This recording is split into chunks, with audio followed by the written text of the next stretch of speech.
Okay guys, we have the Hansi Helmet Chin Mount Spider or Spider Hex 2 or ito yung ating Hex 2 Mecha. Ayan po. Siyempre, it's a dual visor, no? Grabe, napakaangas talaga ito, no? Yung kanyang graphics pa lang, the design, ibang klase, no?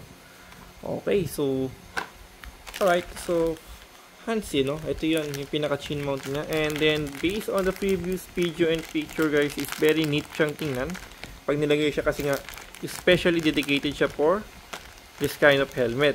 So, ngayon, buksan natin siya, no?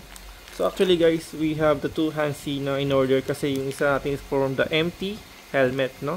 Pero, but for now, since mag-ride tayo, so ito muna natin gagamitin or ito yung ating itatry kung gaano ba ka-effective. So, nasira to. So, thanks to Hansi, no? Kahit paano, nakabuild tayo nung sa kanya. Sayang, hindi tayo nung nakaraan. Pero, at least, ito na siya. Ayan. So, nakita ko siya last event sa Makina Moto Show. Hindi tayo nakapag-check din kasi doon kasi ewan ko lang kung bakit nga ba. So, pero may kasama siyang, guys, sticker nga pala, no? May kasama siyang sticker na extra. Tapos, ito, may panibago naman siyang another extra sticker. So, ano ba yung laman? So, meron siyang pang wipes, ano? Wet and dry. Yan, ito yung gagamitin natin sa kanya. And then, okay, so proud Filipino design and manufacture. Scan me. Follow us on social media. So, wow, di ba? At least, kahit paano guys, it's made proud Filipino siya, no? I mean, design. Dito gawa sa atin, sa bansa natin, no? Sa Pilipinas, no? Piliin mo ang Pilipinas. Okay, so ano nga meron sa kanya? Meron siyang yung pinaka chin mount, safety tether, straight arm, and L arm, lowering arm, screw hand sticker pack, wet and dry cleaning pack. So meron siyang, meron siyang warranty, no? Ang galing. So sa ganito meron siyang warranty. So ano ba kasama sa warranty niya? Include coverage of product defects from manufacturer side. These include the incomplete parts and package and 3D print defects. It may affect recommended usage of product. Sana tinagalog na lang. So, warning, improper use of product result, blah blah blah blah. Duration, warranty will be offered in lifetime duration until further notice. Customer support for feedback, syempre, hansi.additive.gmail.com. Installation guide. Yun. So, sana Hansi, dapat may Tagalog na lang din kayo ng installation niya. Pero siguro baka mas madali pag English, pag intindi siya. Pero anyway, ayan, may illustration naman siya. Siyempre, kailangan malinis yung surface niya bago natin siyang i-dikit, no? Ayun, ganun yung itsura niya guys. So, talaga nasa chin part siya, no? And then, meron siyang loop and safe starter hole, chin mount. Okay, para safe talaga siya. Which is, I think, asan na yun? Ano ba nun? Meron siyang, parang, ito, no? Extra na, ano? Ito yun. Yun, ito pala yun. Ayan, extra siya, no? Para pang safety na rin talaga. Totally ng ating pinaka-chin mount. Okay, so parang ito siya. Iyan na dito, itatali na siya dyan. Oh. So, ang texture sa kanya, actually parang kahoy. Parang siyang kahoy, ano? Pero, ewan ko lang kung anong klaseng materials ginamit dito. Pero, totally parang siyang kahoy. No, ang galing, ha? Ngayon, and then, yung nga, naka-engrave yung Hansi. Wow. So, usually, siyempre, ito yun. Ito yung pinaka-vent niya ng air niya, no? Pero, wow, okay. Uy, nice. Dito siya sakto, guys, oh. Talaga naman, no? Dedicated talaga siya for the Hex 2. No, yung hulma dito sa gilid, ayan, oh. Klarong-klaro. So, wow, very good. No, very nice. And then, meron siyang ano dito. May naka-engrave pa pala siya dito, guys. Nakalagay sa kanya X2 ba yun? Check ko lang kung ano ito yun. Para siyang, tama. Spider Hex 2 siguro. Okay. And then, yun na guys, it's grabe oh. Talagang nakahulmang-hulma talaga siya. Okay, no? Klarong-klaro, no? Angas ah. And then, itong extra na to is para dito talaga siya. Okay, so, ganito yung ano niya. Pwede ba dito yun? Masya malayo, ano? So, totally, hanggang dito lang siguro siya. Didikit na lang natin dito. Okay, so, kailangan iklaro yung pinaka sugpungan niya, no? Kasi para siyang naka-curve, no? Parang, pero hindi siya flat, eh. Naka-curve siya, curve siya. Wala namang, dito flat to, eh. Pwede naman dito, pero hindi, no? Pataas, hindi naman. Pero actually, dapat dito talaga siya. So, anyway, kailangan natin ikabit na muna din. Siguro, dito, no?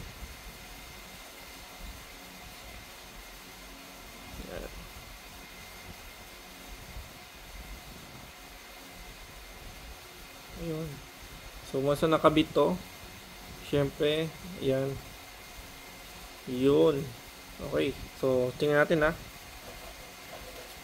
So, ito yung ginawa natin. Tinali natin siya, sinabit. Ayan. Okay, tama naman siya, no? Allow a little tension on the tether cords to avoid wind noise and rattling from the cords. So, wag masyadong magpit. Ganun na nga siguro yun. Okay, so syempre first guys is ano na naman natin, ano? Kailangan natin siyang i-make sure na totally lapat siya, no? Ayan, tapos ito siguro pag ganyan yata siya, no? Malapit lang talaga siya. Okay, so pag kinabit talaga yung pinaka parang supporting tali niya, ayan, pag ganyan siya, hindi siya patayo, kundi slant din, which is parang ganito nga talaga siya.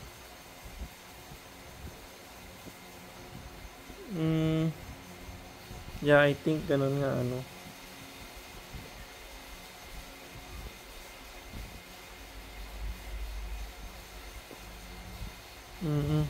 Okay lang. So, ngayon, syempre, i-try na natin siyang ikabit, which is kailangan muna natin siyang gamitan ng wipes. First, ito. Remove the dirt. Okay, remove the dirt. Remove the dirt. Ayan. Make sure na wala siyang dumi talaga. Kaya natin siya gamitan ng alcohol. Okay. Gamit tayo ng alcohol ito, guys. Oops. Para make sure talaga natin na wala siyang dumi, ano. Yan, klarong klaro. Okay. Ayan. Malinis na malinis yan. Okay, and then syempre gamitin yung pinaka-wipes na. Itong wipe, ang pinaka-white nila. Nagsama naman siya, so i-try din natin to, no. Bukod pa sa ating alcohol, at least talagang totally nalinis natin siya mabuti, maigi, no?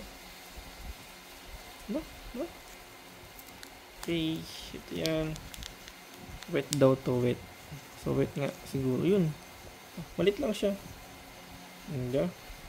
Tapos may nakasulat na bulaga. Lahat.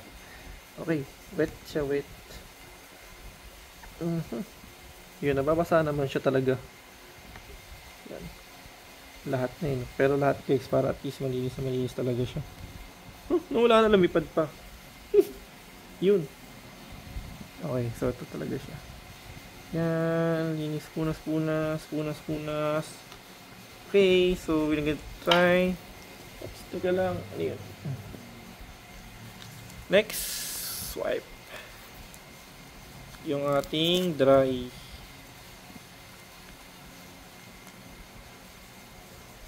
Ito naman siya. Yung ating dry. We're gonna do some dry.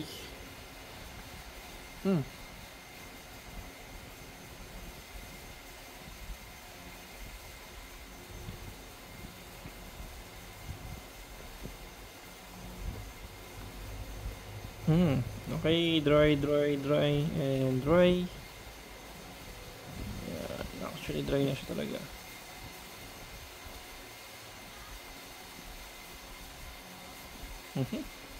Okay, so I think pwede natin siyang tanggalin yung adhesive.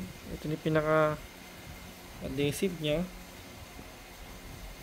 Pero okay, make sure natin ulit na yun talaga siya. Pero yun na talaga eh, pagka nilagay na, wala na, yun talaga yung pinaka position talaga niya. Yeah, so tanggalin natin siya dito. Ayan. Uy, talagang masasabi mong it's a 3M adhesive talaga, sure ball na original. Okay, kaya tanggalin natin. Yun. Okay, next. Ito naman.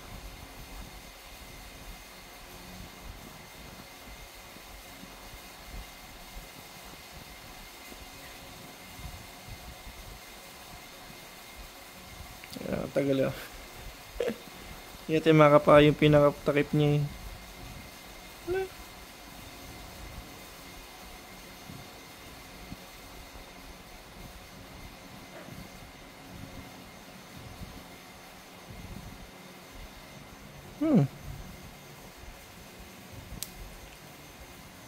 Okay, sa sobrang dikit niya pati yung sa may pinakakabita niya kaya na matanggal din.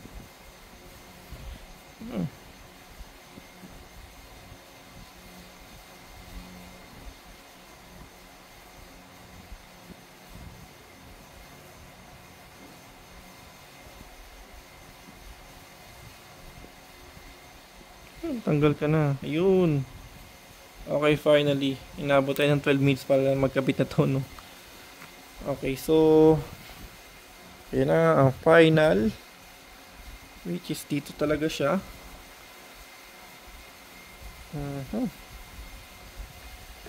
Yun lang naman talaga siya. Okay, so ayun, napakat na talaga siya.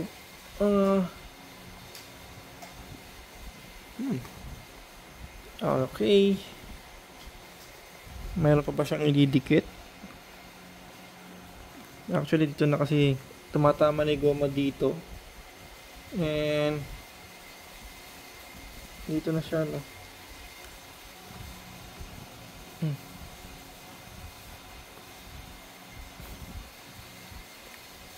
Okay, feeling ko nakapakat naman na siya talaga totally.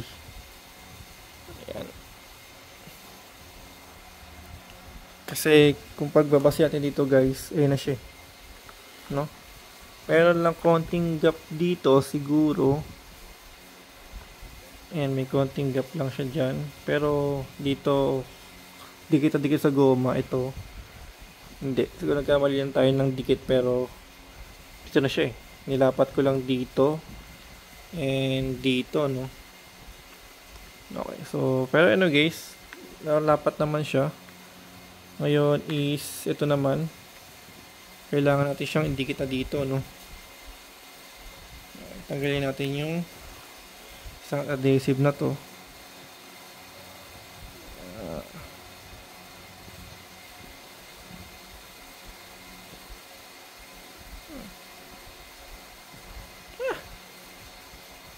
Ano ba yan? Hindi na matanggal yung pinaka yung kulay pula. Actually sumasama isa. So sobrang dikit talaga niya.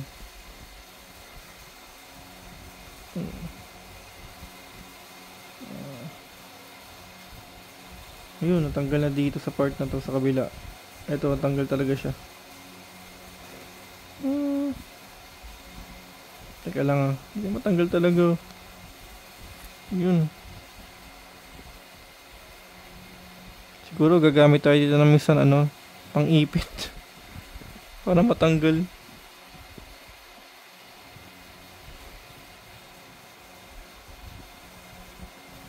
Ito pa. Try natin sa kabila. Parang sa sobrang liit, no?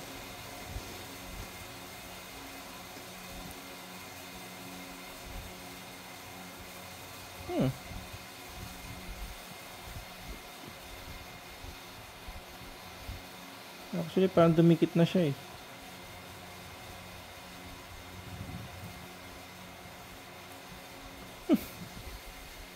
Kaya lang guys, ay naabot tayo ng 15 minutes para lang dito.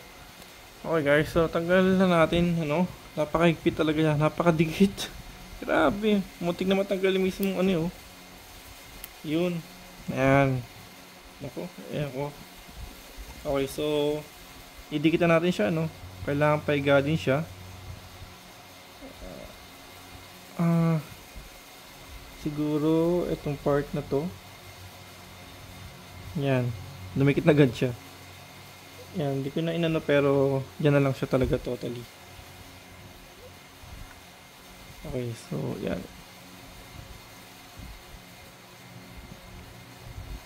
Ni-allowance na siya ng konti, ano. Hindi ko siya nahatak pa pero at least kahit ito dumikit siya, okay na yan. So yun. So, yan. Actually, napakapakat na niya. Ang tigas eh. Oh. Grabe yung tigas oh.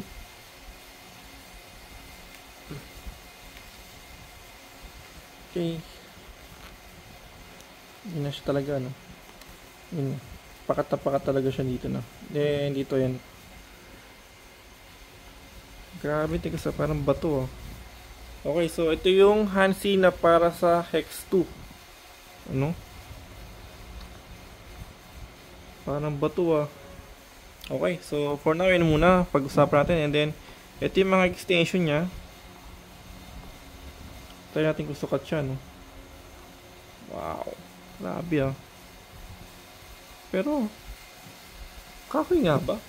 Oh, ano? Kahoy naman siya. Okay, so ito yung itsura niya, no? Pwede palagyan niya, no? Ayan. Diba? Nice, ah. Tapos, meron siyang tornilyo, eh. Saan nga yung tornilyo? Nawala pa yun. Ito yung tornilyo na, no? So, ito. Feeling ko, bakit ganun? Dito yun. So, yung tornilyo niya dito, guys, is para dito siya talaga.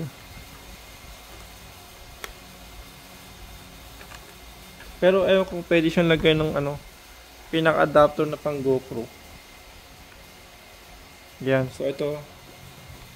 Tornilyo siya dito, yan. Yan na siya. Feeling ko dito talaga to eh. Pero, tama ba? Tama pa dito lang talaga siya. Ayan. Sakto yung butas kasi.